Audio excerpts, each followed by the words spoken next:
So looking to 2025 and beyond, what's your greatest cause of optimism? Well, with an emphasis on beyond. Nonetheless, I also see light in the next 12 months. But what's really driving our interest and what's driving my humble excitement about investing in emerging markets is the buildup of intellectual property and the buildup of know-how and skill in these countries and in the private sector, providing increasingly unique business models which are catering to some of the most exciting transformation processes within key industries, whether it is alternative energy, whether it's within the automotive industry, whether it's within technology and communication industry, whether it's the configuration and nature of data centers and high performance computing. If you really drill down into those industries and seek and search for the winners and the businesses which are at the forefront of innovation, you do find them in emerging markets. And that is, to me, the single biggest opportunity of the asset class, aside from the well-known and well-understood trends that relate to demographics and household income increases and sort of new consumption patterns in those markets, of course, on the back of the fact that 85% of the world's population reside in those countries. But that to me is second. What comes first is really those innovative businesses which we find in EM. Really innovative, entrepreneurial, exciting businesses in exciting companies. I can really understand why you're so excited about that. Paul, what's your greatest cause of optimism? Well, I don't think we should forget that the fundamental backdrop, notwithstanding the numerous risks, the fundamental backdrop is good. Growth is relatively robust, led by the US. Inflation is moderating. Rates are coming down. That tends historically to present a relatively constructive backdrop for equity markets. Now, equity markets ran pretty hard into the easing cycle, which is now underway. So maybe some of those gains have been front end loaded, but nonetheless, it's a relatively supportive fundamental backdrop. But beyond that, I would say, as has been the case historically, the application of technology to improve productivity gives rise for optimism, whether that's through AI or other means. Often people overestimate the speed of adoption, but underestimate ultimately the extent and the impact of new technologies and what that might mean. AI is somewhat different from other technological applications in the sense it's capital light. Infrastructure to run AI applications is already in place. So a lot of the work has been done in terms of the investment required for the rollout.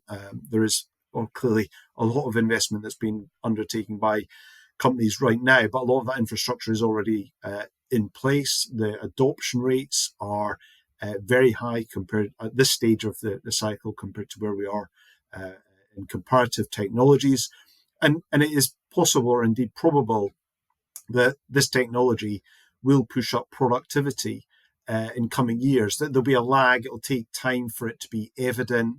If that is the case, if productivity improves, you're going to have lower labor costs, maybe increased profitability, increased demand, lower inflation.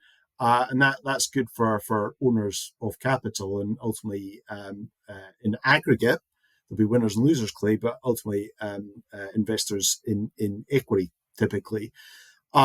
And I don't think we should forget again, when one makes analogies to the late 90s, early 2000s, and look at what happened to stock markets and the boom and subsequent bust. There was a very real impact, actually, in terms of productivity enhancement after that TMT boom. So in coming years, looking beyond 2025, technological improvement, AI and other aspects may well lead to an improvement in productivity growth. And that should be good for profits and good for equities.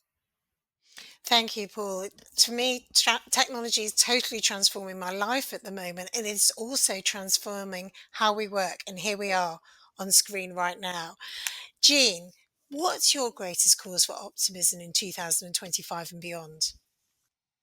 Well, yeah, I mean, I'd have to agree with that point on AI and it being useful because I think we all had the sort of poems that we were writing 2 years ago, plugging in a few words about one of our children on ChatGPT and getting it to write a poem, but it's actually making it useful now.